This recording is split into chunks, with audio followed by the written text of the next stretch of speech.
Baseball fans, you're watching On Deck with Tyler Redmond.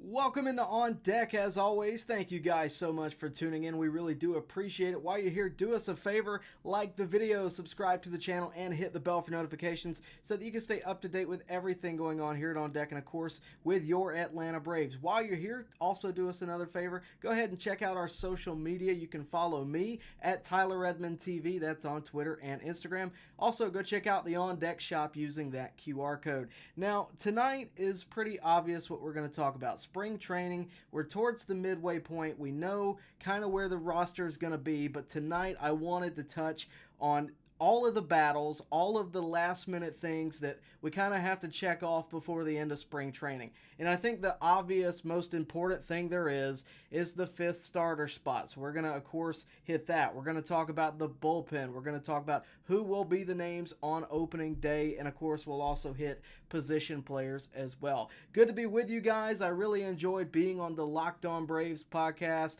I really appreciate Jake bringing me on. If you didn't see it, go check it out. And if you run a Braves podcast and want me on, I'm only a Twitter DM away. So appreciate all you guys messaging him as well and telling him that you wanted me on. That's how that went. So really, again, thank you for that, and thank you for being here tonight. We're also going to get into your comments later on, so get those in. We're going to go through in order. And, of course, if you do Super Chat, you will be moved to the front of the line. So let's go ahead and get into it. We're going to start with the pitchers tonight. And really, I think the real job here when you're talking about spring training, when you're talking about the roster, is narrowing down, because anytime you start spring training, you start with a list of spring training invitees, and it goes on forever. So here's what we're going to do. We're going to start with the list of all of the guys that could potentially pitch for the Braves on opening day based on the roster as it stands. This is kind of where it is. And if your favorite player is not on here, there is a reason for that. They've either been optioned to the minors or, we'll get into that, whatever it may be later on. But when you look at this, again, there's a lot of names, some with name values, some you may have never seen before.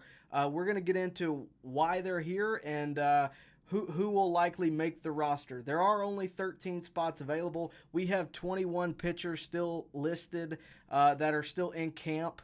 And when you look at it, the starting rotation, you got four names that you know are in: Spencer Strider, Max Fried, Charlie Morton, and Chris Sale. And, of course, that fifth spot, we now know due to the roster cuts this past week that it will likely come down to Reynaldo, Lopez, and Bryce Elder for that fifth spot. The other either going down to the minors or going to the bullpen. But we do know that it is likely coming down to them. But we know that there will be at least 5 guys that are locked. This is the current scope of the starting pitching situation. You have Spencer Strider, you have Max Fried, you have Charlie Morton, Chris Sale, and then whoever wins the spot out of Reynaldo, Lopez, and Bryce Elder. So that's 5 of your 13 spots. But what about the bullpen? Let's go ahead and get into that. So obviously, Raisel Iglesias, AJ Minter, Aaron Bummer, Joe Jimenez, and Pierce Johnson are locks. Okay, they are the guys who are going to be in the pen. And if you want to debate them, we can. Raisel Iglesias, obvious. He was the closer last year. He's been one of our best relievers over the past few years. AJ Minter, really in that same conversation. He's been a staple in the pen for really the past 2 or 3 years. Aaron Bummer we acquired over the offseason for Michael Soroka and a list of other names. I don't think you make that trade and you don't put him as a lock for opening day. Joe Jimenez, solid arm out of the pen. He hasn't been everything we've expected, but I expect him to be on the opening day roster. Pierce Johnson, we traded for last year. He was great for us last year, had a sub-1 ERA for the second half of the year in Atlanta, and I really think the change of scenery worked for him. But we've also acquired some names. You look over there in that option pile. Those are all the guys that are no longer in Major League camp. They have moved on to minor league camp. Ian Anderson, Dylan Dodd, Daysbel Hernandez, Ray Kerr, A.J. Smith-Shawver, Darius Vines, Alan Winans, and Ken Giles. There's some names in there. I mean, Ian Anderson pitched in a World Series game not that long ago. A.J. Smith-Shawver could debatably be in the starting rotation. Darius Vines, same thing. Ken Giles is one that I've been very interested in all spring training. I think he's going to be a candidate to come in later on this season, along with Ray Kerr. But the ones that we're going to pick from are in that middle column, right, for the next 3 slots. Those are the guys that are still in big league camp, and those are the guys who are bullpen candidates. But we can kind of eliminate a lot of these quickly, and it may surprise you how quickly we can do it, because if you take another look at this list, you have Tyler Matzik, who's not going to be available on opening day. The Braves have all but said he will be in Gwinnett to start the season off, as will Angel Perdomo. He will actually probably be on the 60-day IL entering the season. He's not going to be available probably all of this year. Angel Perdomo, he's recovering from, I believe, Tommy John. Penn Murphy, same thing. He will not be available. He'll be on the 60-day IL to enter the season, but that does not happen until after spring training, because you don't want to option these guys. They will no longer be on the team, hence why they are still in spring training. They've yet to pitch. I mean, they're not being active right now. They're just on the roster. So also, I would have to say Waskari Noah is another one of those guys who could very well not be on the roster on opening day because of injuries. Coming off Tommy John back in 2022, he's yet to pitch in spring training. I'm not saying he won't. I don't really know his condition at the moment, but as of right now, he has not touched the ball or the mound in spring training in a game situation. So for now, I'm going to assume those guys aren't going to be on the opening day roster. And the other aspect of how can you eliminate names from here, well, you look at Ben Bowden, Tommy Doyle, Grant Holmes, Taylor Widener, and Jake Walsh, and all due respect to all these guys, if you eliminate guys with 8 ERA or above in spring training, or if you eliminate the rest of the guys who have not pitched yet, those guys are all gone. So this is kind of what you're left with. You're left with 3 spots. You're left with Dylan Lee, Jackson Stevens, and then Lopez and Elder. There, whoever comes out the winner of the starting rotation, the remainder, you could put them in the bullpen, but that's pretty much how this shakes out. And this can change wildly prior to the season. I'm not saying that this is how it's going to be, but if you're taking, if opening day was tomorrow, this is what I think you have. And it's not to say that that's how it's going to shake out. I'm just telling you based on what we've seen, based on the names here, based on who's injured, who's not, based on big league experience, however you want to look at it, that's how I'm narrowing this down. The Braves are also not, I highly doubt anyway, that they're going to bring up a Ray Kerr or a Ken Giles prior to opening day if they've optioned them to minor league camp now. It's just not how it works typically. So this is kind of how I see it shaking out, at least for opening day, pending that the Braves don't go out and get anyone else in free agency. This is kind of how I see it. So the 13 spots that will be for opening day, this is the way I look at it. You have one lock there for Reynaldo Lopez and Bryce Elder. One of those guys will be locked in the starting rotation, one or the other. We'll talk about who's my favorite here in a second. But the other 4, Spencer Strider, Max Fried, Charlie Morton, Chris Sale, obvious locks. They're not going anywhere. As well as the bullpen. We've already discussed those. And then whoever, again, does not win that starting pitching spot, either Reynaldo Lopez or Bryce Elder, will likely either fall into the bullpen if it is Reynaldo Lopez that loses. And if it's Bryce Elder, he very well could fall into the bullpen too. It's not necessarily impossible for him to do that. So for me, I think now you have to talk about, okay, well, who's going to win the spot? Is it going to be Reynaldo Lopez? Is it going to be Bryce Elder? Well, for me, going into the offseason or going into the early part of spring training, I would have told you I thought it would be Bryce Elder because of the year he had last year, at least the first half. I thought, if he's any good in spring training, he's going to run away with that spot. I just don't see the Braves making that change now for a guy like Reynaldo Lopez. It's not someone like a Chris Sale who just jumps off the page. But here so far in spring training, it has not gone well for Bryce Elder. So far, he has a 7.04 ERA through 7 2/3, while Reynaldo, through the same amount of innings, has a 1.13 ERA. So it's not exactly perfect. It's a small sample size, but this is what the talking points are right now. This is what everyone's pointing to and going, well, will it be Reynaldo Lopez? Will it be Bryce Elder? This is why everyone is questioning what it's going to be. I still think Bryce Elder will likely turn it around and have a solid spot in the rotation at some point this year. And that may surprise some of you. I still think he will, because last year we were in the same boat with Bryce Elder. It was Dylan Dodd and Jared Schuster who were fighting for that 5th spot in last season's spring training. So I think it could still fluctuate either way. And remember, guys, this is not the roster for the full season at all. This is purely in a couple of weeks where we're going to be on opening day. I still think this roster can fluctuate wildly throughout the season. The good news is, when you look at the bullpen, and I'm going to pull that graphic back up, when you look at the bullpen, you have a ton of guys on that right side who could very well, fill in, here and there. I really like Ray Kerr. I really like Ken Giles. But Snit has already said that Ken Giles looks really good. They just want to get him right in the minors. They want to get him some consistent innings. And that's the other thing. I mentioned the fact that you have to kind of narrow things down in the early part of spring training. I mean, a lot of these guys aren't seeing innings. I mean, it's small sample sizes that we're seeing. A.J. Smith-Shawver, Darius Vines, I think, could get some starts this year. I don't think that's out of the question. We saw it last year. So I think that's going to happen. I think Ken Giles is going to be a much bigger component to this bullpen in the second half of the season than he will be in the first. And there's some other guys that we didn't even mention in that conversation. Tyler Matzik is not going to be there for the first month or so, maybe.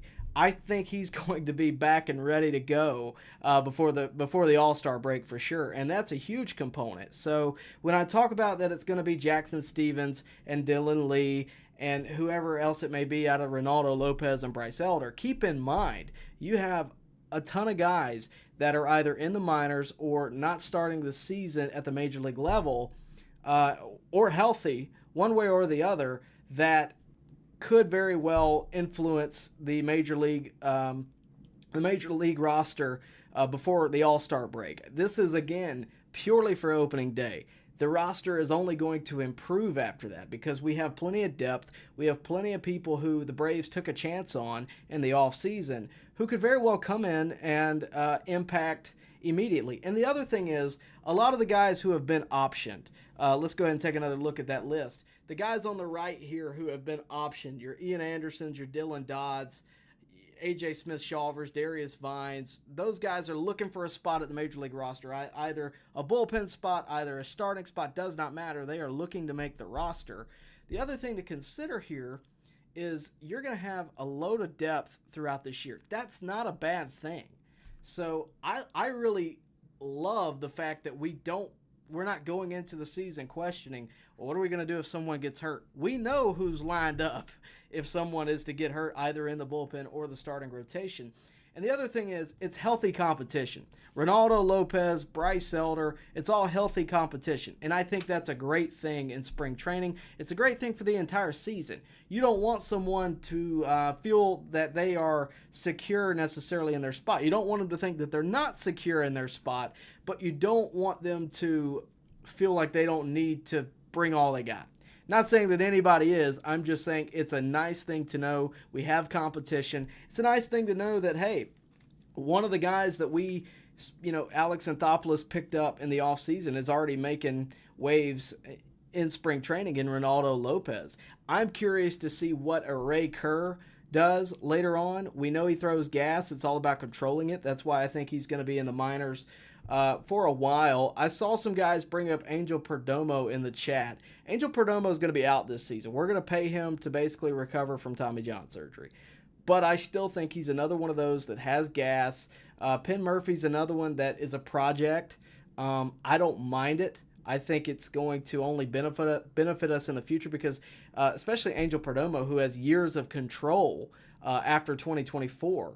that's going to be solid if he's healthy. And I don't think we're paying a ton. We all know that during the offseason, the Braves made a ton of roster moves, and I think we're starting to kind of see how this is going to shake out and how this is going to narrow down. And when we talk about narrowing down, I mentioned earlier that a lot of these guys either haven't pitched in spring training or they haven't seen a ton of time in spring training. But the key here is that going to the minors, they're going to be able to get experience, get reps, and get better. Your Ian Andersons, your A.J. Smith-Shawvers, Darius Vines. You could argue that in Smith-Shawver's case, he kind of needs to have some major league opponents, and I don't know that sending him down to the minors is going to do that, but at the end of the day, that's how the roster is at the moment. It is competitive. It is hard to get in, and anytime you have a World Series competitor, which the Braves have been over the past few years, that's how the roster is going to be. It's not going to be easy to break into the roster. So far, I like what we're doing on the pitching side of things. I'm curious to see how it shakes out. I think it will, again, though, be Dylan Lee, Jackson Stevens, and or Reynaldo, Lopez, and Elder, whoever wins that battle, whoever loses that battle in the bullpen. But it'll be interesting to see how it shakes out. The key here, I think, is Reynaldo, Lopez, and Bryce Elder. How that ends up, I think that if you're looking strictly at the numbers, Reynaldo Lopez is the obvious favorite. I don't know how you can say anything else at this point. When one guy's ERA is north of 7 and the other guy's ERA is sub 2, I'm going to go with the guy who's sub 2, and I'm going to go with the hot hand. But that's not to say that throughout this season, Reynaldo Lopez has never really found his way as a starter consistently. I don't know that he'll do it early on this year. If he does, great. We'll run with him. But you go with the hot hand. And I think if Reynaldo Lopez has got it going on, then we'll roll with him. But if not, you always have Bryce Elder. You always have A.J. Smith-Shawver. And we've all seen it, especially last year when we lost Max Fried and we lost Kyle Wright for either the majority of the season or, in Kyle Wright's case, the entire season just about. We all saw that, Bryce Elder and A.J. Smith-Shawver, Darius Vines were called up in different situations to give a spot start, and we're gonna see that. We're gonna see that this year at some point. We don't want anyone to get hurt. You heard that. But if so, we have depth. We have ability to mix and match. And when you're fourth guy to get called up is either Darius Vines or Dylan Dodd, that's a pretty good starting rotation. I think the Braves are really set up for success on the pitching side of things. But what about the position players? Because we already know that most of the positions are pretty much figured out, right? I mean, we already kind of know that. And spring training, I don't think is going to change that very much at all, if any. But when you look at the position players, you have 3 spots that are open, right? Your bench spots. That's pretty much it. Ronald Acuna Jr., Michael Harris, Jared Kelenic, Matt Olson, Ozzie Albies, Orlando Arcia, Austin Riley, Sean Murphy, Darno, and Marcell Ozuna round out the 10 that will likely be on the roster. Of course, there's a lot of conversation right now about Jared Kelenic because he has not had the best start in spring training. This is what I would say on that. It's early. He's on a new team, change of scenery. He's also, this is the part I wanted to say. Brian Snitker was asked where would he hit in the lineup. You guys have asked me that multiple times. Tyler, where should he hit in the lineup? I told you that he should probably hit like 7th or 6th, just kind of fade into that Eddie Rosario slot.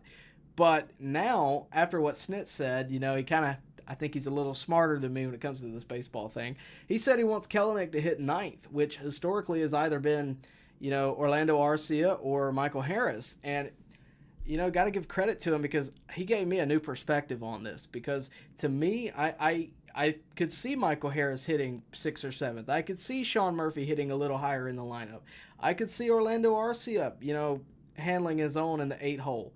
But right now, Kelenic, so far in spring training, I kind of want Ronald Acuna hitting behind Kelenic in the 9 hole. And from what I've seen in spring training, that hasn't been the case very much. I mean, Acuna's been out, and he doesn't have that same protection.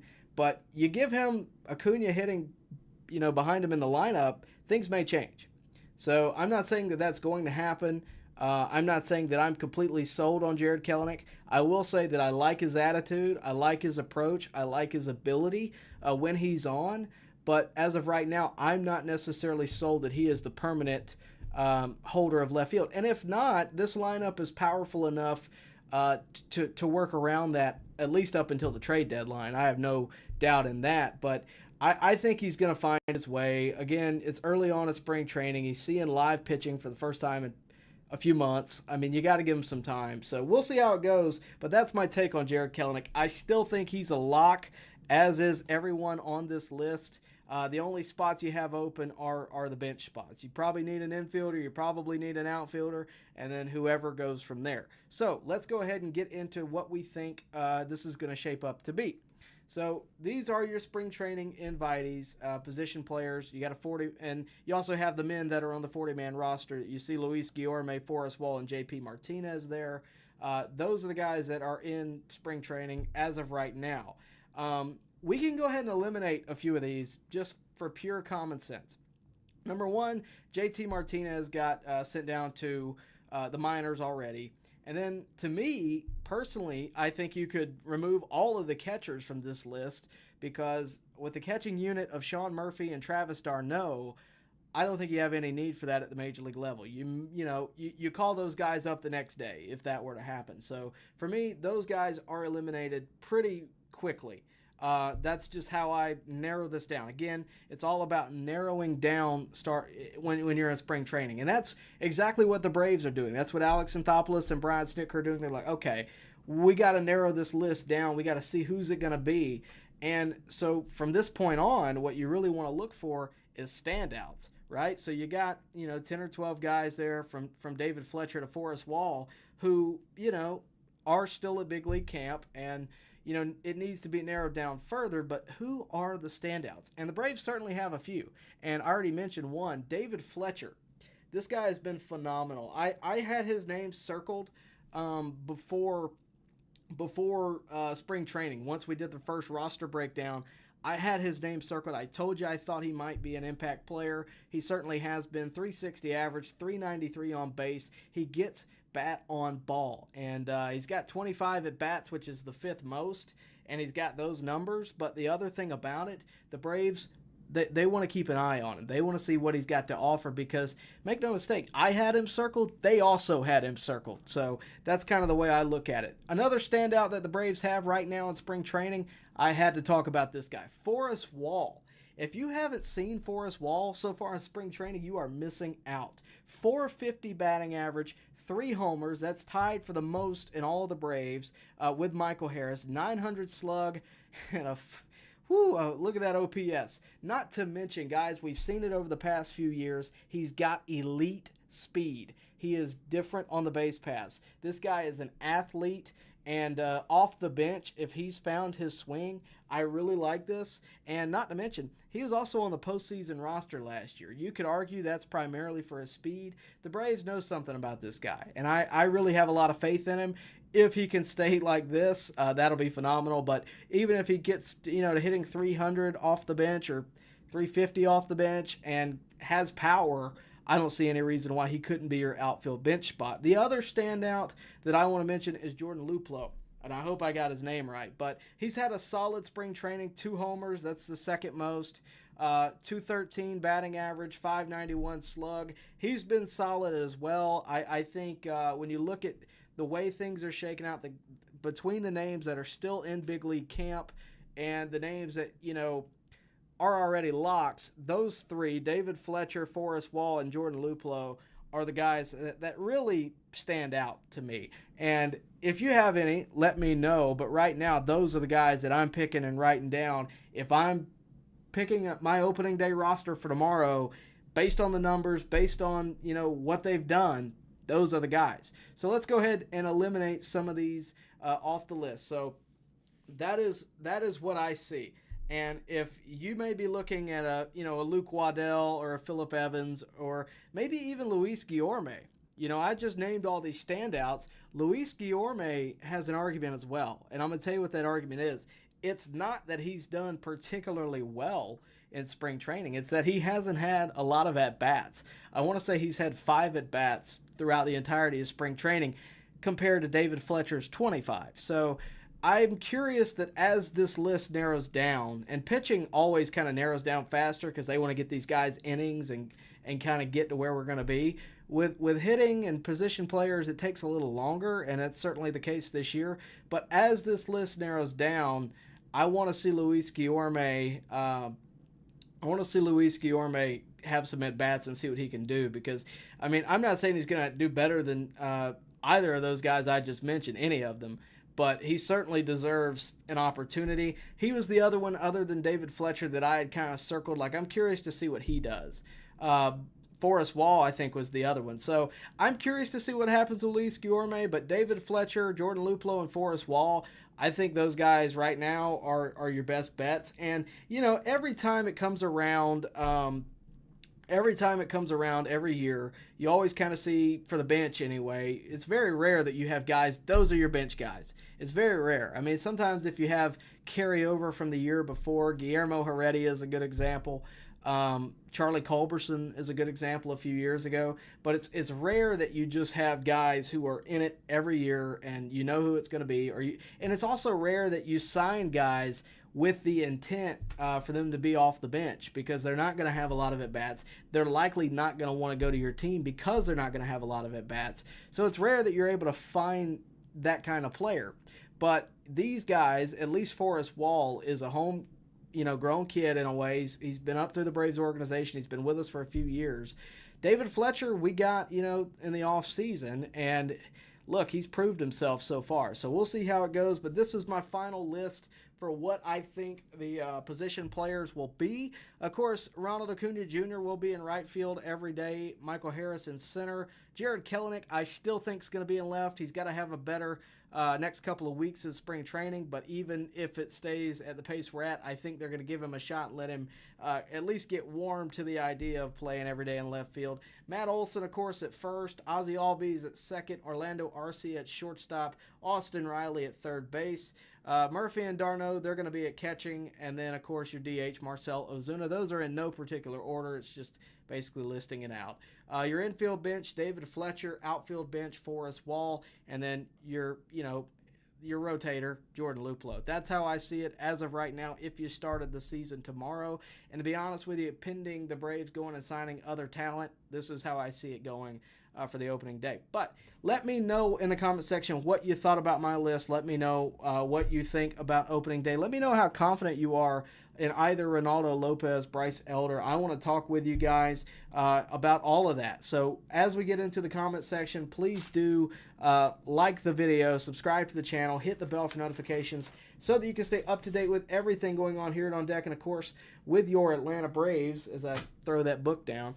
That was a lot of talking, so let's get into what you guys want to talk about. And really do appreciate all of you tuning in, but remember, like the video, subscribe if you have not already, and of course, if you could, share this with your friends. If you got Braves fans as friends, please do share this with them. If you got baseball fans as friends, please do share this with them. We really do appreciate it.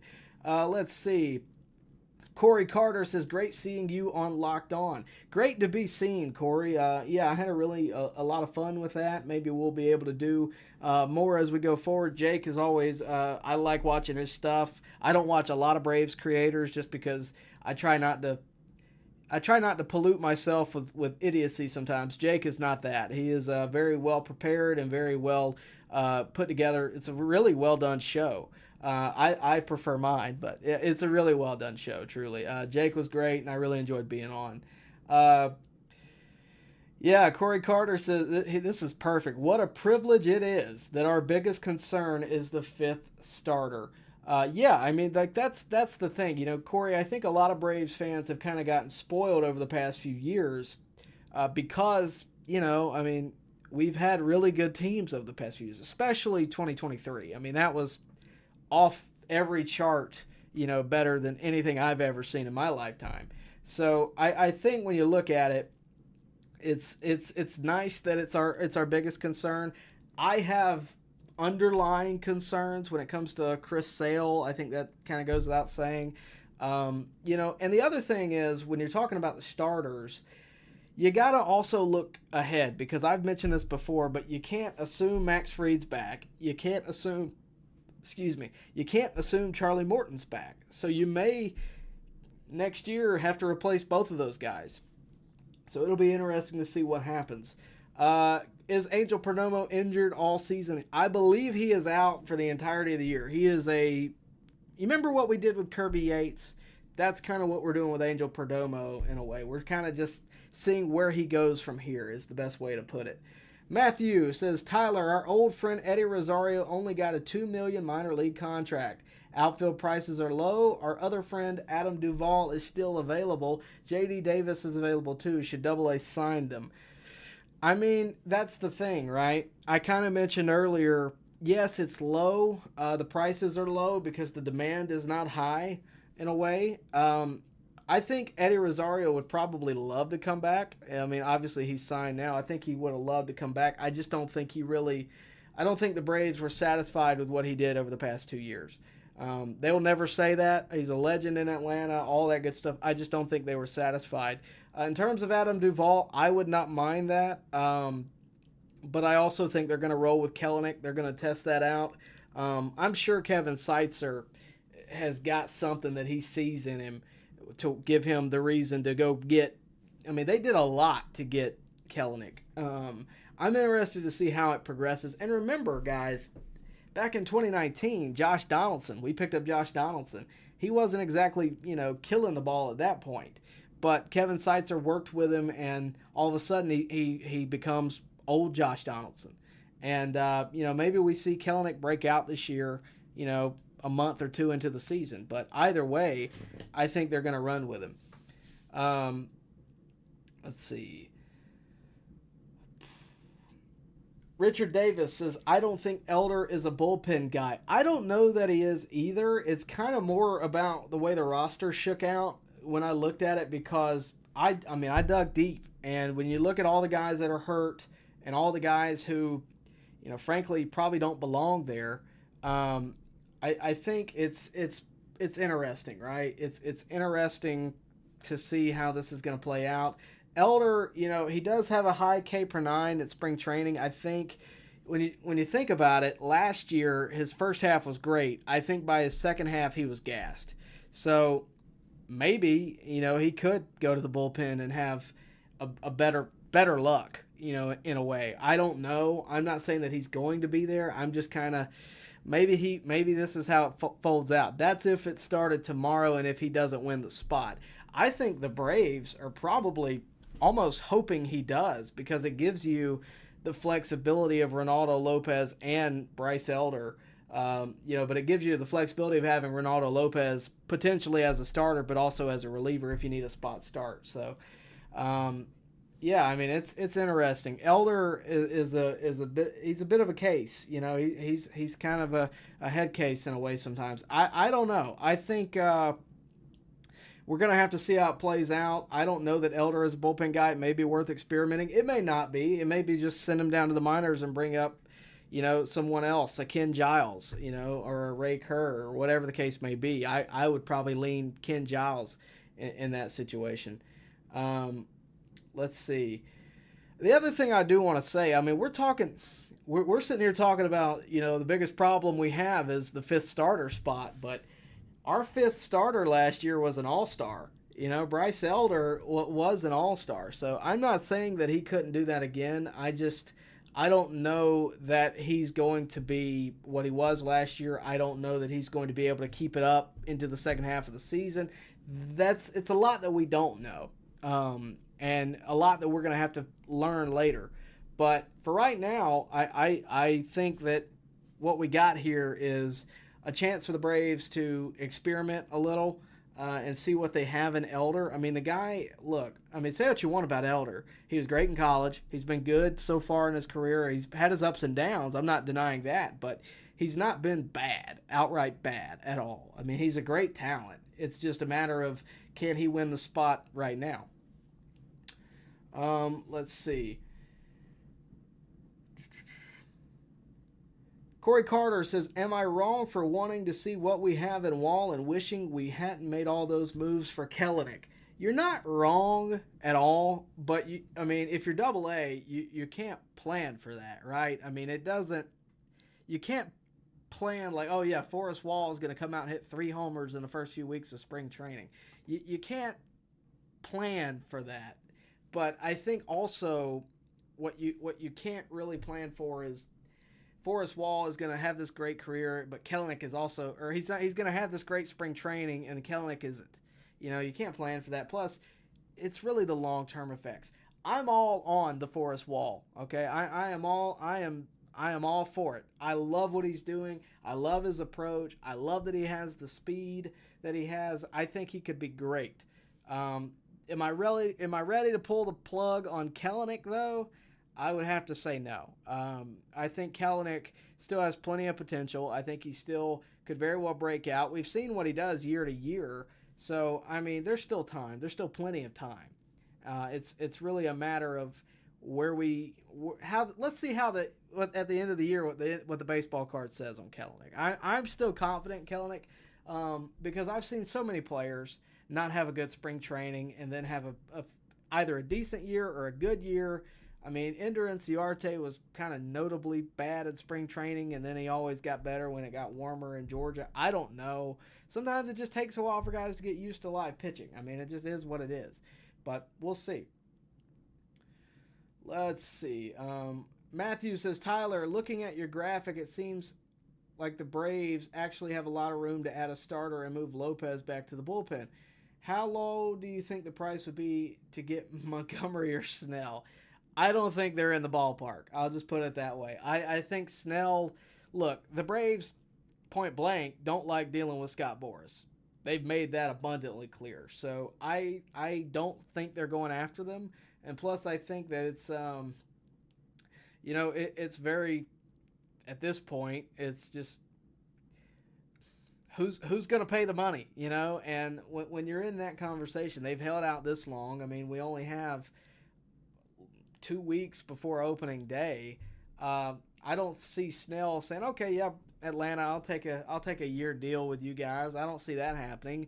With Montgomery, he's going to be looking for the highest bid he can get too. That's not how the Braves operate. It's never been how the Braves operate. I don't think it's going to be how they operate this year. So in terms of adding a starting pitcher, they probably could. But I also think they have so many internal options that it's just not necessary. I mean, it's you look at the way things go in free agency. The Braves are a masterclass when it comes to nailing down getting the team they want for not the price everybody else pays. And that's the part that I think ultimately makes the Braves different. That's what I appreciate about the Braves. It's what I appreciate about Double A as a general manager. I like the way they operate. I always have. I don't see them going and getting anything remotely close to a Blake Snell. Bill Gates says, is Ian Anderson still in rehab mode or on the IL? I don't believe he is on the IL. He has been optioned to minor league camp. He is pitching, I believe, but he's not on the IL and he's not at the major league level. Richard Davis says, I would still like to see Trevor Bauer. Look, I've gone back and forth on Trevor Bauer. When it first came out, I think everybody was kind of in unison. Okay, well, yeah, he's banned.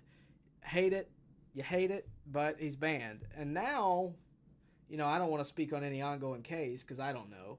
But now it's kind of, it's up in the air. I mean, supposedly it's all been proven to be incorrect, or at least some of it. I don't know how it's going to go. I'm not Rob Manfred. I don't make those choices. And the other unfortunate thing about Trevor Bauer is he's really done a good job at, not liking Rob Manfred and making Rob Manfred not like Trevor Bauer. So I don't know how it's going to go. I for the good of the game, I kind of hope Trevor Bauer finds his way back, at least in a major league uniform. I don't think it'll be with Atlanta. I don't think Atlanta's going to want the bad PR. I don't think they're going to want to deal with him. I don't see it happening. Plus, I'm the one that took the video that went viral of Brian Snitker saying, no, we don't want him. So I don't think it's going to happen with Atlanta. As much as, to be honest with you, I think he'd be great in Atlanta. I don't know, but hopefully,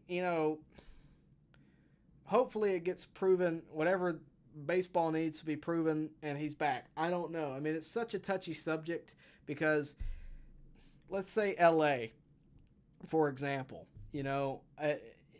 I imagine if LA re-signed Trevor Bauer now, right? I mean, the public outcry would be terrible. That's for a lot of teams. I mean, a lot of teams, they're just against it. I mean, you're talking about a guy that's a former Cy Young Award winner not that long ago who's willing to take the minimum deal to play, and nobody wants him.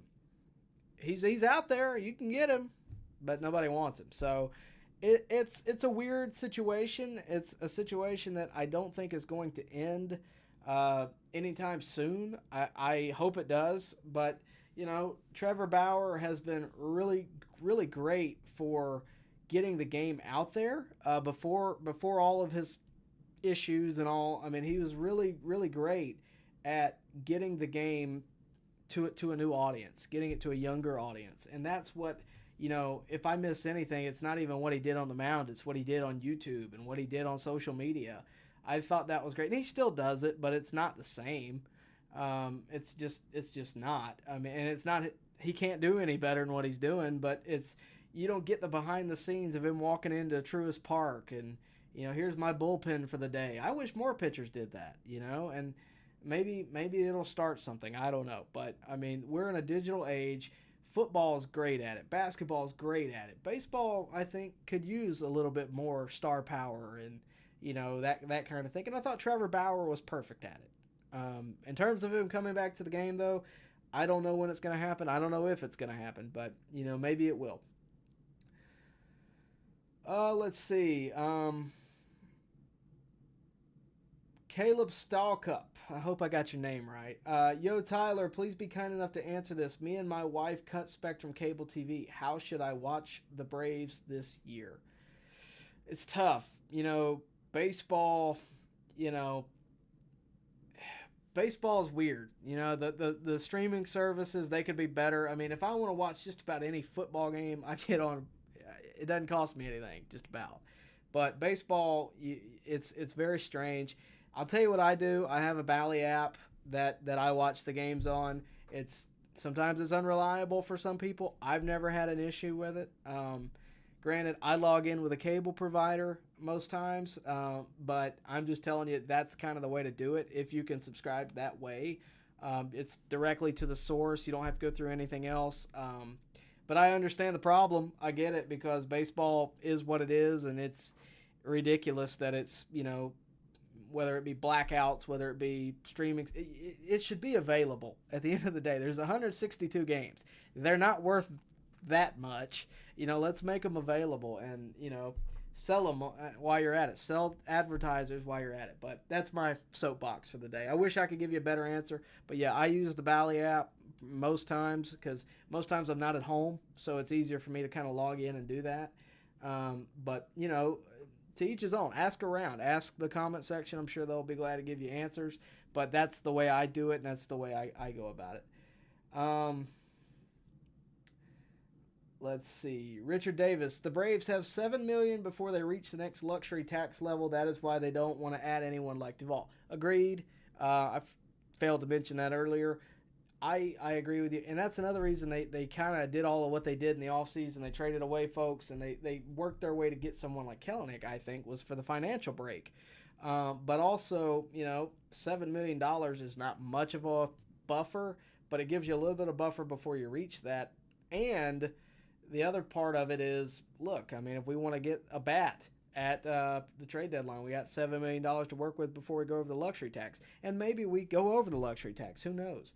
But I think, certainly they have a plan. I don't get a look at the finances. I don't get to see what they do, but I'm sure they have a plan with it and sure that they have everything they need.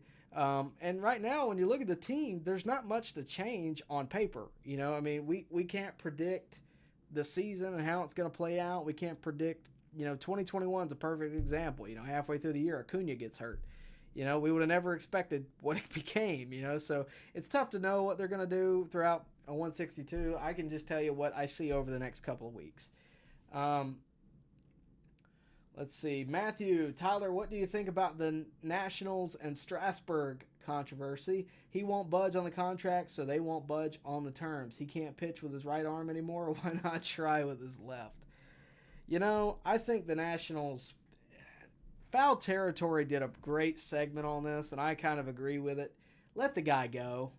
Y'all were dumb enough to give him a guaranteed money, and this is why I don't like big contracts. This is a perfect example because the Nationals, keep in mind, this is the same team that offered Shohei Ohtani, Juan Soto $500 million not that long ago for him to stay in D.C., or over $500 million. So they're not exactly the smartest front office. I'm not going to call them dumb, but they're not smart.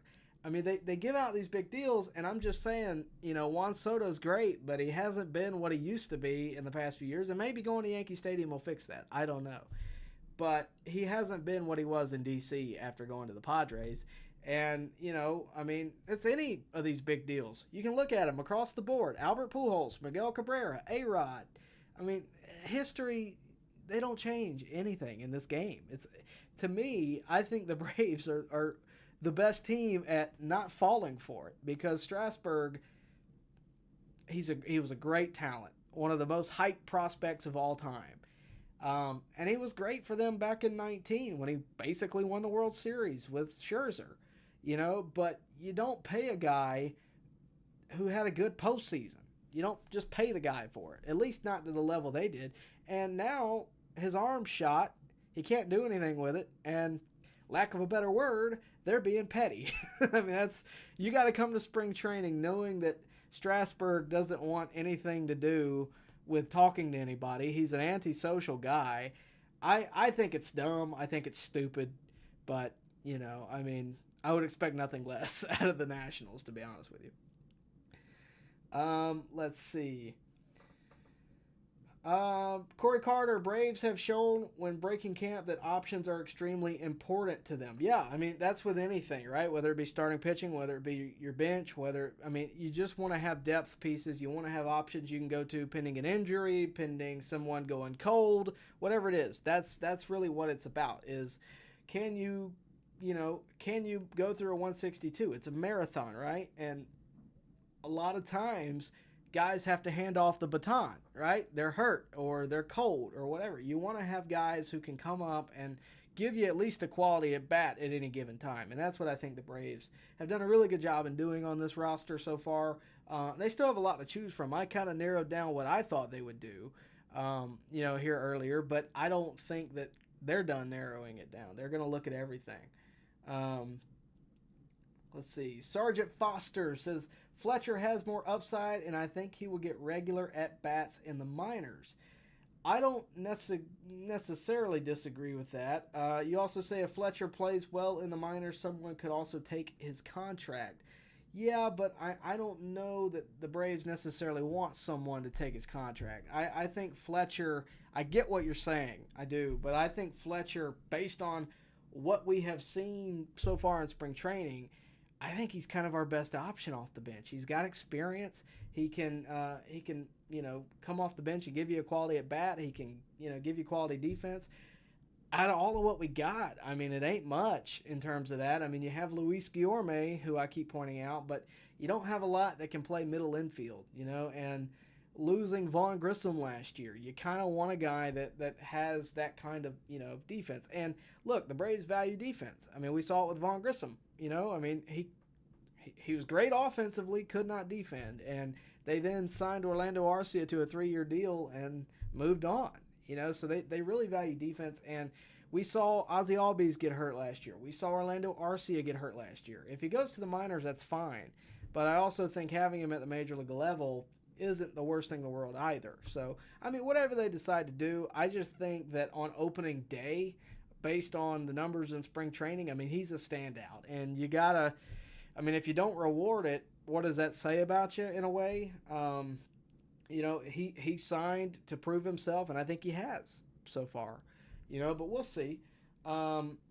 Corey Carter says Eli White had a good spring training last season and didn't make the team. It would be too bad if it happened 2 years in a row. Yeah, I mean, Eli White's been all right. He's been solid. I just think that the other three that I mentioned have been a little bit more, and I'm good with debating that. I mean, Forrest Wall is, I don't think that's debatable. I can live without Jordan Luplow. I mean, if you want to plug him in that spot. It's all about what the Braves see, though, right? Do they like the way he plays? Do they like the way it's going? Do they see, what we're seeing? And until, we get that answer, we don't really know. But we'll see. Let's see. Robert Blackman says it's funny when people are complaining about a 100-win team. You forgot the plus. It's a 100-plus win team. Corey Carter says Chipper isn't exactly a Boris fan either. Yeah, I've seen that. Corey also asked Tyler, if you could sit down and talk with any player from any era, who would it be? Mine would be Chipper, followed closely by Tony Gwynn. That's tough. I mean, look, that's his helmet back there.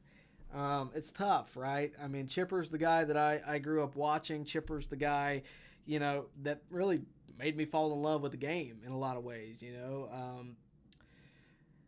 Any player in history, I mean, you're talking about folks that are dead too, right? I mean, I can talk about really anybody in that regard. I mean, I can talk about Mickey Mantle. I could talk about Hank Aaron. I could talk about Roberto Clemente. I mean, assuming I can speak Spanish. I could pick anybody.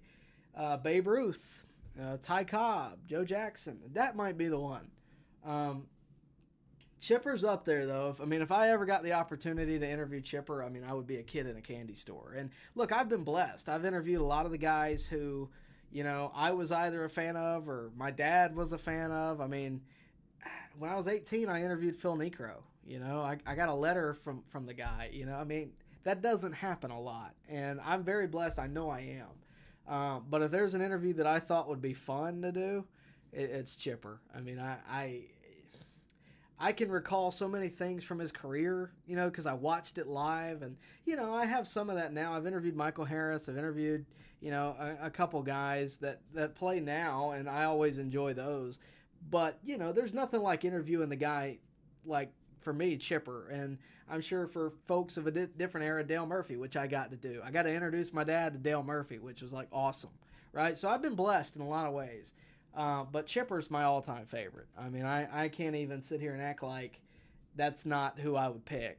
But, I'm with you. Tony Gwynn's a good one. Ted Williams would be a good one. Hank Aaron would be a good one. Who else? Give me Warren Spahn while we're at it. Give me all those guys. Let me have free reign. Whoever would come to your field of dreams, pretty much, that's who I'd want to interview. Let's see. Joe Reese. Do you think it's possible that if Soroka has a good year and Fried and Morton leave next year, the Braves re-sign him? Is he available after next year? That's possible if he's available. I don't know that the White Sox are going to want to let him go. I'm kind of the opinion that once a player goes, it's kind of best to just not forget him. That's not the way to put it, but you don't want to sit here and, can we get Soroka back?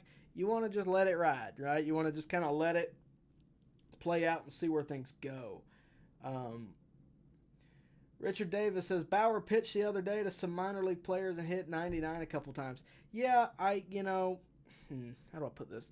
I know that he's still got the arm. I'm curious to see if he's still got the stuff. I'm not saying he doesn't. He's been doing nothing except playing in Japan and trying to play for Major League Baseball, so I assume he's still ready to go. We'll see. The sticky stuff was definitely a factor, but Jeff Nelson, you brought up a great one. I would love to interview Bob Uecker. That is like, you don't even know. I have an autographed baseball of the man. He's my favorite broadcaster just about all time. And as a guy who wants to be a broadcaster, that's saying something. I would love to interview Bob Uecker. I'd love to talk to him about Phil Necro. I'd love to talk to him about Hank Aaron. What a character. God, what a character. Harry Carey's another one. I would, the broadcasters that I'm going to nerd out, Vin Scully, out of all the ones that are still with us, Bob Uecker would be phenomenal. We all know, look, my first time I ever saw Bob Uecker, I was 7 years old and I watched Major League, if that tells you anything. I think, yeah, Bob Uecker's a great one. Thank you for that. That made my day. Richard Davis says the Braves don't have perfect morals. Is that why they don't want to sign Bauer? I don't think it's that. I think it's they don't want to do. They don't want not a team cancer. They don't want a distraction. That's the way I would put it. And you got to give them this. They've already kind of had that over the past few years with Marcell Ozuna, and a lot of people use that to their detriment. Like, well, if you got Marcell Ozuna over here, why can't you just add Trevor Bauer? What's the big deal? I say the opposite. If you've already dealt with issues, whether at home, on the field, whatever, if you've already got that a little bit, you certainly don't want to add to it. And Braves have had problem guys before. Gary Sheffield's one, that was supposedly a problem guy. J.D. Drew's one that was supposedly a problem guy. And they've always played well. I'm not saying Bauer wouldn't do well. I just, from what I've seen, I don't think there's any interest by Atlanta, and maybe that comes back to bite them. I don't know. But from what I do know is it's not just Atlanta. There's 29 other teams that could get Bauer for the same price, half off for all we know. So I don't know. I think it would be interesting if they did it. I don't think it'll ever happen, but we'll see.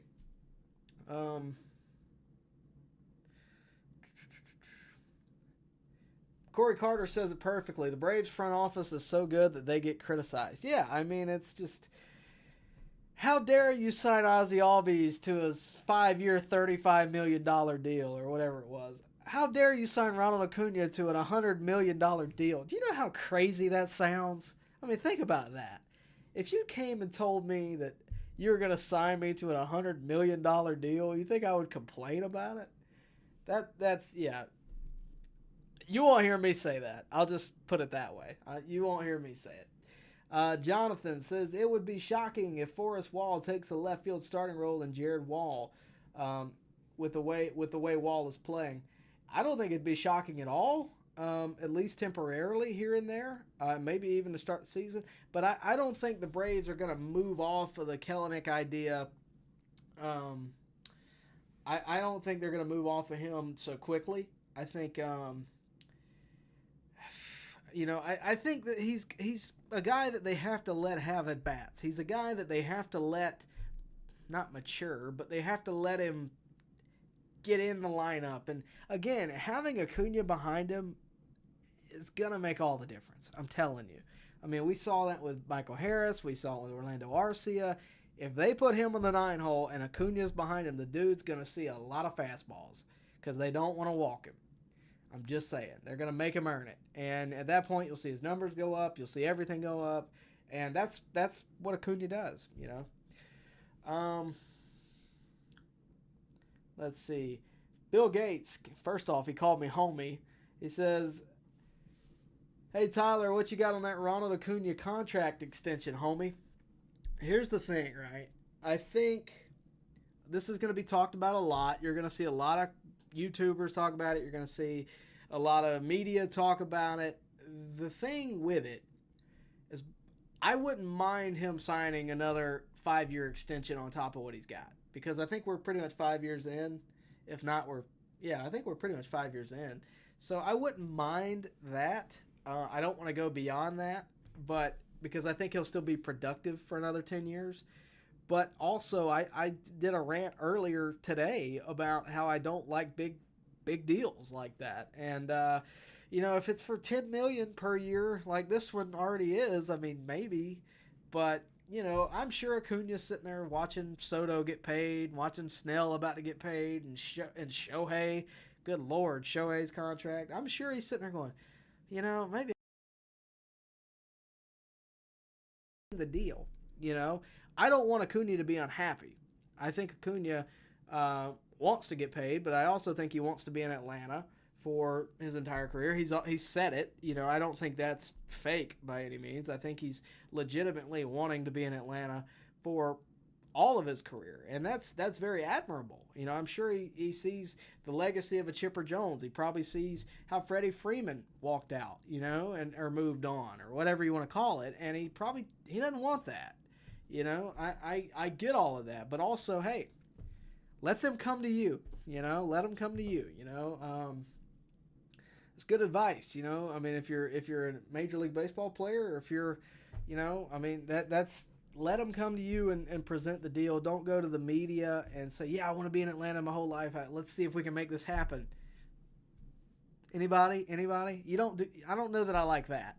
I'm not saying he's wrong. I'm just saying I don't know that I love that. And I don't mind it, because I'm sure he got asked the way this works. I'm sure he got asked, you know, do you want to be here your whole life?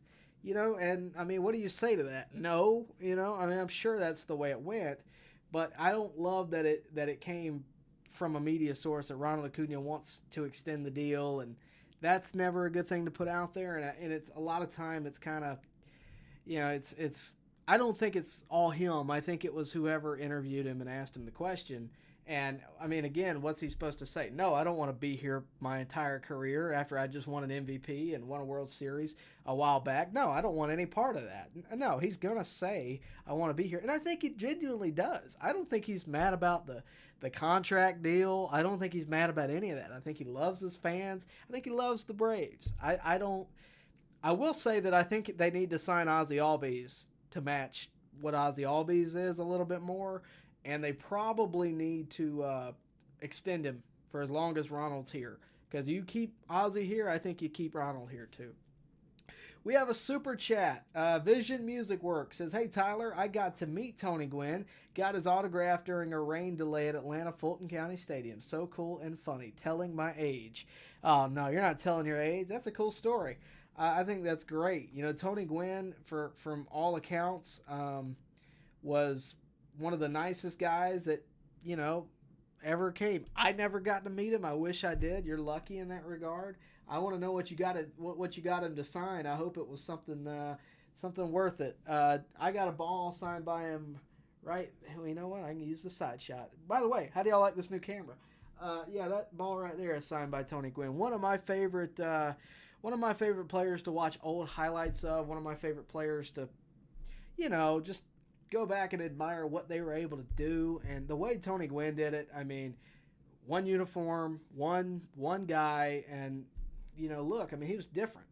You know, he's arguably an overweight guy who was able to, you know, hit better than anybody in the league in terms of average. You know, you can't ask for anything other than that. And I thought he was great. You know, I mean, Tony Gwynn, gosh, man, I just wish that, you know, he didn't leave us so young. I mean, I think, you know, he's one of the best hitters we've ever seen. And, you know, unfortunately, you know, he learned from one of the better hitters that we've ever seen in Ted Williams, you know, and it's just unfortunate that a lot of guys who could have maybe learned from Tony Gwynn won't be able to. That's how I, you know, view it. I wish he was still with us. But, you know, at the same time, you know, it's what a life he lived, and what a time he, you know, what a player he was, what a guy he was. I mean, he seems so nice in any clip you've ever seen. And he was so humble. I mean, he's going to Ted Williams. Hey, can you watch me? Can you tell me what you're, you know, and the way they operated was so special, because Ted Williams, anytime you see a clip of Ted Williams, of course, this guy, I wish I had the book with me. I think it's in the living room. The guy wrote The Science of Hitting.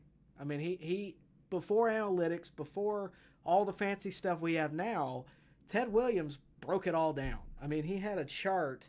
You're gonna love this, by the way, Baseball for Dummies. But if you had a chart, and he would make sections on the chart, and he'd have percentages for how he hit for any spot in the strike zone, right? I mean, he was so ahead of his time. Tony Gwynn comes around another 30, 40 years later, however long it was. And, I mean, he was a scientist himself. You know, he was one of the first players to ever, you know, look at video replay, see how he did, see how it looked. He recorded himself. He watched everything. And because of that, he's probably the last guy to ever come close to hitting 400. I mean, he was special. God, he was different. And they don't come around very often. I think the closest thing we have in today's day and age to a Tony Gwynn is probably Arias in Miami. And I don't think, all due respect to Arias, I don't think he holds a candle to Tony Gwynn. It's just rare that you have a guy who focuses on average, focuses on getting on base, and makes it a craft. Somebody else, Corey Carter, brought up a good point. He crushed Greg Maddux, John Smoltz, and Tom Glavine. He absolutely demolished them. Go look up Greg Maddox's quote about Tony Gwynn. It has an expletive, so I can't say it, but it is what it is. Yeah, one of my favorite players all time. If you're picking a roster, Tony Gwynn's going to come up in the conversation if you're picking an all-time roster. Thank you for that, Vision Music Works, and thank you for the Super Chat. Really do appreciate that. Remember, Super Chats get you moved to the front of the line, so I really appreciate Vision for that. And hey, anything you give to the channel goes right back into the channel. It's how we add equipment. It's how we get to games. It's how we do all that. So any revenue we get goes right back here, and we really do appreciate the support and appreciate you as well. And remember, guys, if you don't want a Super Chat, that's fine, but the one thing you can do for me, it's free. Like the video, subscribe to the channel, hit the bell for notifications if you can. Also, you can follow me on social media at Tyler Redmond TV on Twitter and Instagram. Of course, check out the On Deck shop as well by using that QR code. Jeff Nelson says, Tony Gwynn was a pure hitter. Very few strikeouts, record-breaking numbers. Yeah, occasionally you'll see those posts like on Facebook or something where it's, Tony Gwynn had less strikeouts or more rebounds in college than he did strikeouts in the entire 1990s or something like that. I mean, it's just insane. And a lot of times they're fake, but you believe that they're real because it's Tony Gwynn. It's just, it is what it is. Matthew says, Tyler, is it just me or are other people more upset about Acuna's contract than Acuna is? I've never seen or even heard of Acuna complain about his contract. I've heard him defend his contract, though.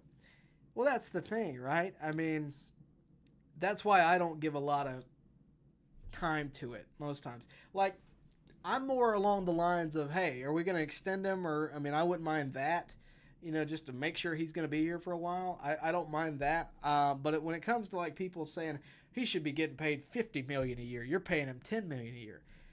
The guy signed the deal. He's not mad about it. He doesn't have any animosity. He also got a lot of upfront money young. I think he was 2018, so look at it however you want. I mean, but yeah, you're right. There's a lot of guys that are more upset about it. I remember when Ozzie Albies signed the deal, ESPN could not believe it. They were like, this is cruel. We're talking about a millionaire. I don't want to hear it. I don't want to hear it. And plus, the obvious caveat to this is these guys are coming from, countries that, they don't have great backgrounds, in their early lives. They came from countries with a lot of times nothing, and they got a lot of guaranteed money up front, and take that for however you want, but I don't think that's a bad thing. They got paid early, they got secure, they got their family secured, and look, Acuna and Ozzie and all these guys could have said, no, I'm going to hold out to a free agency. Max Fried's doing it, so they could have all done that. They chose not to. They liked it in Atlanta. They believed in the vision, and they have now won a World Series. Acuna's won an MVP. They've all gotten awards of some kind. It's going to pay off. If the next 5 years go and Acuna hasn't been re-signed and he wants to get paid, he can. But hopefully he stays right here in Atlanta. Let's see. Matthew says, Tyler, Tony Gwynn has actually said The Science of Hitting was the best baseball book he ever read and used what he learned to teach himself how to hit. Yeah, I know. I mean, there's video of Ted Williams and Tony Gwynn talking and looking at video of Tony and looking at video of Ted. And I think Ted said something like, pitchers are not smart. You can break them down very quickly. And it's amazing to hear these guys. It's just the old timers, your Ted Williams, your Joe DiMaggio's, your Mickey Mantles, your Harmon Killebrew, guys like that. They just come from, even Hank, they just come from a different time. And they were so, I don't know how to put it, but the fact that you could excel at the game, regardless of if these guys were throwing 100 miles an hour or not, the fact that you could excel at the game, at that time, without all the tools that we have, without batting gloves, without, without all this stuff, the fact you were able to excel at it says a lot about that era. That's why I like when people kind of like, oh, well, Babe Ruth couldn't do X, Y, and Z, and today, I don't want to hear it. I'm not even going to listen to it because those guys all had to do what they did in their era. Ted Williams was a fighter pilot in World War II. He's the last guy to hit 400, not to mention he lost a lot of his years, his prime years, because he was in World War II. And I think he had like some kills as a fighter pilot. I mean, the guy was legit. He was a different breed of a human. I don't know how else to put it. And, I think he had over 500 homers. He likely could have beaten Babe if he had 4 more years in his prime. He might have saw the light at the end of the tunnel at the end and said, all right, yeah, let's keep going, Let's see. Jake Hobby says, my favorite Braves closer was Smoltz growing up, then Wagner and Kimbrel. Yeah, Billy Wagner, it's a shame he's not in the Hall of Fame yet. But I think he will be. Smoltz was solid. Kimbrel was the guy that I grew up with. Like, oh, man, who is, like first time he came out and, did the thing, it's like, who is this guy? And he was legit, So, yeah, I mean, I think closers are kind of, they've now became so integral in the game. It wasn't always like that. Now, Edwin Diaz comes out and he has the great entrance. Kimbrel had Welcome to the Jungle, and Mariano Rivera, obviously can't go without saying that one, but there's a ton of them like that now, and I think that's the kind of thing that baseball needs to move forward. Jonathan says, do you think the Braves give Waldrop a chance to get called up to the big leagues to pitch during the season? Yes, I do. Do I think it'll happen? Guaranteed no, because we have so much pitching. But I think he's behind AJ. So if it were to happen where these are the scenarios I could see. Either a couple pitchers get hurt, Reynaldo Lopez doesn't work out, Bryce Elder's not really pitching well, and then you bring up AJ, or one of them get hurt, or, someone else gets hurt, Charlie Morton's getting old, maybe you want to give him a rest day. Whatever it is, I think Hurston Waldrop could see an opportunity. But the real key with Hurston is if Max Fried is indeed gone at the end of the year, if Charlie Morton is to retire, you got A.J. Smith-Shawver and Hurston Waldrop waiting in the wings. Now, is that what you want to hear? Probably not. You want me to say we're going to go get Blake Snell. I already know. But that's how the Braves have to map this out, And if it were me, if I'm the Braves, I'm planning as if Max Fried and Charlie Morton aren't going to be here because you don't know. And, that's really all they can do. But, we will see. But I personally think they have to plan for that kind of thing. And I think they have. I mean, you have all kinds of starting pitching guys, all kinds of them. I mean, Ian Anderson, I mentioned him earlier. Ian Anderson ain't no slouch, I mean, he pitched in a World Series, I mean, he's not a bad guy. He's not bad. He's just been hurt and had problems. But, that's, to me, kind of the bottom tier for the guys you have. I mean, you have, again, AJ, you have Hurston Waldrop, you have Darius Vines, I mean, you have Alan Winans, I mean, you have a ton of guys that could very well fill that role. Jeff Nelson, Ted Williams will be the last hitter to hit 400. I agree.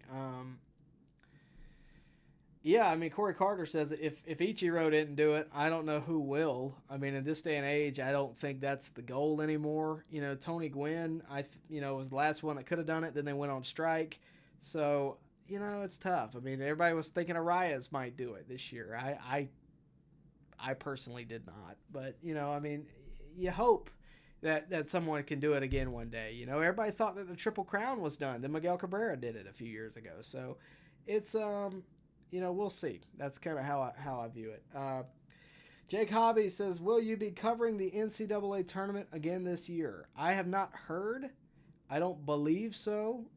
If we do, it will be because either Alabama or Auburn have made it and within a decent range in the country. Like if it's in Hawaii, we're not. If it's in, it has to be somewhere kind of relatively close to us. I haven't heard anything. I'm kind of waiting. To be honest with you, my focus is on spring training in a week. I will be headed to Northport on the 19th. I'll be there for the 21st and the 20th and the 21st. I'll be there for those games. I believe they're playing the Yankees and I want to say the Blue Jays. But I'll be there for those couple days doing some coverage for my news station. If you don't know, I work for a local news station. I'm a sports guy. But we will be there the 20th, 21st. I think 2 weeks after that, we are headed to the Masters. So I have a busy couple of weeks ahead. So will I be covering the NCAA tournament? I, again, have not heard. My compadre in the sports department is he's headed to the SEC tournament, I believe, either tomorrow or the next day. So, I mean, we may get the NCAA tournament. I don't know. But my focus is on baseball, y'all. Y'all know me better than that. It's firmly on baseball. Richard Davis says, if the Braves don't win the World Series this year, is it time for Snit to go? Oh, wow. Okay, no, I don't think so. I actually was rewatching my Glenn Hubbard interview earlier, and he was talking about Snit and, you know, how much the players respect him and how knowledgeable he is. And I don't think you can blame what happened last year on Snit. I don't think you can blame what happened in 2021 on Snit, or 2022, rather. We know what happened in 2021. I don't think you can blame any of that on Snit. I mean, the bats went cold. There's nothing a manager can do. I mean, you're talking about a team that won over 100 games because of the offense, and the offense doesn't show up. I still think the playoff format needs work, and I will stand by that. But, you know, maybe we don't make it, you know, as a bye. Maybe we face whoever. Maybe we get to face the Phillies, and they're on the bye, and they can't hit. You know, maybe. I don't think that's on Snit, and I don't think he's going to go if they lose. I don't think the Braves are going to blame him for it. I don't think the front office is going to say, well, it's because of Snit. No. The Braves are, I mean, look, it's not like they're just sitting here doing the same thing every year either. I mean, last year, you know, they did the practice games when they brought in fans, but it's not the same. It's just not. And, you know, I don't know. I think we're going to have to see what they do this year. I'm curious. You know, are they going to do the free games again where they bring fans in? And I was there, you know. The bats were kind of cold then, too, to be honest with you. It's not the same. It's just not. You know, I really hope that MLB takes a look at the format, because it wasn't just the Braves last year. 2 other teams were in the same boat. You know, I think it's a joke. I think it was a joke when they made it. I think it's still a joke. I think Rob Manfred needs some work. Just put it that way. I am firmly opposed to the way we do the format for postseason. And look, you know, when I commented on that after the season last year, I had a lot of criticisms from either, I got it from Braves fans too, but I got it a lot from Phillies fans. How could, it's not that we didn't, I'm not saying that the Braves, it's an excuse. I'm not saying that at all. I'm saying there is a problem with the format. It is a problem. And it doesn't take a genius to look at it and go, yeah, you know, that's not, something ain't right about that. And yeah, the Phillies pitched very well. But again, it wasn't just the Braves. It was multiple teams. And I think it's going to happen year after year. And I think it's going to be a trend. But, you know, we'll see. All right, let's see. Matthew says, Tyler, since the Braves have basically zero depth in the corner infield, do you think they should spend a cheap contract to get Brandon Belt or J.D. Davis? What happens if Olsen or Riley get injured? I don't disagree with you. That's kind of, I think, what Luis Guillorme's for at the moment. But I don't know that they're going to sign anybody. And if they do, I think it'll be at the deadline. It won't be right now because, I mean, those guys are still sitting there for a reason. You know, they probably are saying, hey, what kind of money are you talking for me to sit on the bench all year, you know, or sit in the minors all year?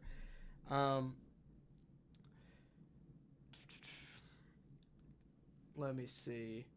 Jonathan says, one of the prospects that have impressed me is catcher Drake Baldwin. I haven't gotten to see much of him in all the times I've been watching spring training. I just haven't been able to see Drake Baldwin.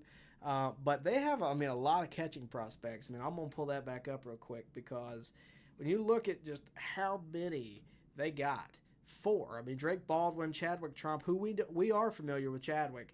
Tyler Tolve or Tolvey. I'm gonna guesstimate on that one. Sebastian Rivero as well. I mean, they have a lot of catching prospects. So, I mean, that's one thing we're not worried about. You know, if Darno was to hang it up in the next couple of years, which I don't know is going to happen. I'm just saying. If that were to happen, we have a lot of guys that could fill the need if necessary. let's see. Bill Gates says, I am big on going back to the one-game wild card again. Do something. Just let me know. It's like, what irritated... I'm going to go on a rant. I already know it. What irritated me about it last year was right after it happened, right after 3 teams lost, that should have won, Rob Manfred got out and said, it's not the format.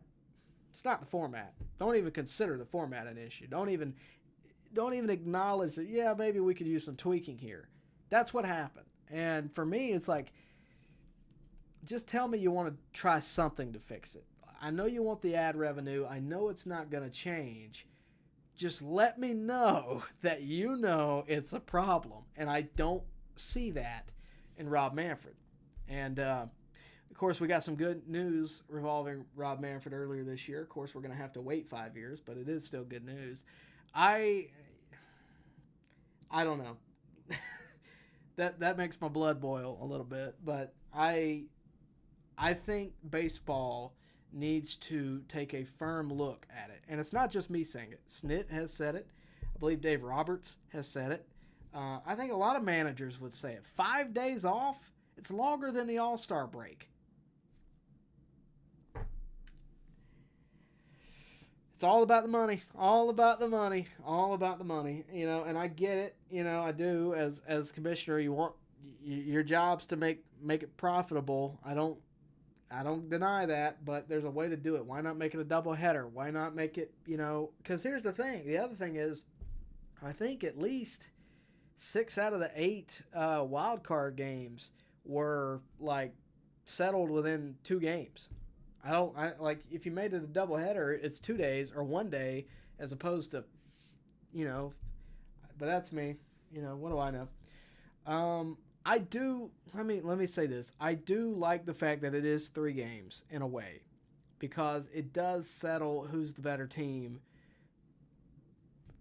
a little better, but also it's a wild card for a reason. And I love the wild card beforehand. But, it is what it is. Miguel says, hey, what's up? Do you think Kellenick deserves to be an opening day roster? Yeah, you're tuning in late, buddy. I think he will be there. Does he deserve to be there based on the numbers? That's debatable. But I think he will be there regardless. And, we'll see how it goes. But, that's kind of how I feel.